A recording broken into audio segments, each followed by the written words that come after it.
Hello, this is Dr. King. Hi, Dr. King. It's Amanda Zelahusky calling from the Trust. How are you?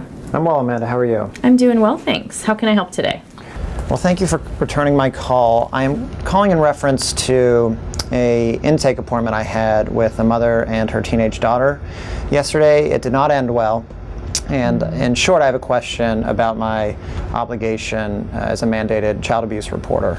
Okay.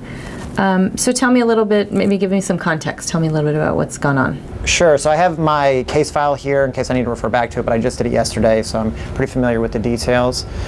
So the teen's 14, and I had, as I mentioned, the whole intake was done for as long as it lasted with both mom and daughter. And so at the beginning, I explained confidentiality and its limits, including child abuse. And over the course of the conversation, they were talking about a fight they had recently had, and they had both lost their tempers, and the daughter had accused mom of throwing household objects at her. So I gathered a little bit more information, and then I informed them that this may be something that rises to the level of child abuse, and I may have to report it. And at that point, the mother got very upset with me, and she said, you know, this is ridiculous, this wasn't child abuse.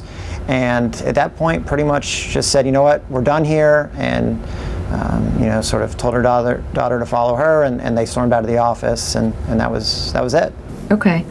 Sounds like a pretty intense session. Mm-hmm.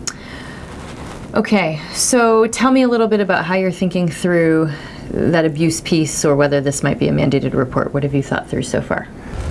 Well, I took another look at the definition in our state, and it seems vague. So, you know, I just did an internet search for the definition of child abuse in my state, and I ended up on the Child Protection website, and it's a very, very short and, to me, seems vague definition. It says, abuse is the physical, sexual, or emotional harm or risk of harm to a child under the age of 18 caused by a parent or other person who acts as a caregiver for the child. So I get that she's, you know, under 18, and that was her mother, but, you know, whether throwing household objects is abusive, I'm not sure. Sure. So the relevant part of the statute, I think, that would speak most to that is whether it inflicts unreasonably or allows to be inflicted harm or substantial risk thereof, including the infliction of excessive corporal punishment. So that's the piece I think that's going to be really key here, is for you to figure out whether this meets or rises to the level of being called excessive, and also potentially whether there was harm inflicted or substantial risk of harm. So this is a bit of a gray area, I think, in the situation you've described, and based on how the session ended with mom and daughter, you know, storming out, it doesn't sound like you'd probably be able to bring them back in to ask more questions, maybe get some more clarity. But it's also important to remember that in these mandated reporting situations, you're not required to be an investigator either. So not all states allow this, but what I would recommend you do, because your state does, is to call Child Protective Services. Run the situation by them hypothetically. So don't use identifying information, but just explain the situation much like you just did for me, and have them help you think through whether this does in fact kick in your mandated reporting obligation. Would the situation count according to the definition? If they advise that yes, it would, and you do have to make a report, go ahead and make that report. And then it would be important to just try to think about, is there a way I can kind of de-escalate this clinically, given that the mom and daughter left so angry and frustrated? Perhaps that might be worth calling them just to follow up and say you wanted to let them know the steps that you took, that you did in fact have to make a report, but that this doesn't necessarily mean anything drastic or imminent is going to happen. It doesn't mean that they're automatically removing the child from the home, just that Child Protective Services will take the next step to determine whether an investigation is warranted.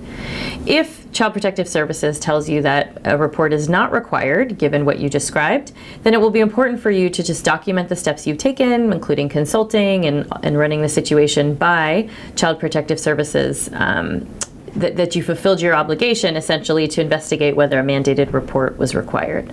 Does that make sense? Sure, no, makes sense. Because it ended so volatilely, we'll say, if something comes up that I haven't yet seen in this case, can I ask you follow-up questions? Can I get back in touch? Absolutely. So if you get additional information or you're unclear about what to do or other things happen to make it more complicated, always feel free to call us back. There's no limit to how many times you can call. You may get me, you may get one of my colleagues. We all sort of take notes on these calls so that even if it's not me, somebody else could really help you pick up right where we left off and you wouldn't have to go back and repeat everything you've already talked about. So any of us should be able to help, and feel free to access that if other things come up. Great. I appreciate it, Dr. Zalhowski. No problem. Take care. You too. Bye. Bye-bye.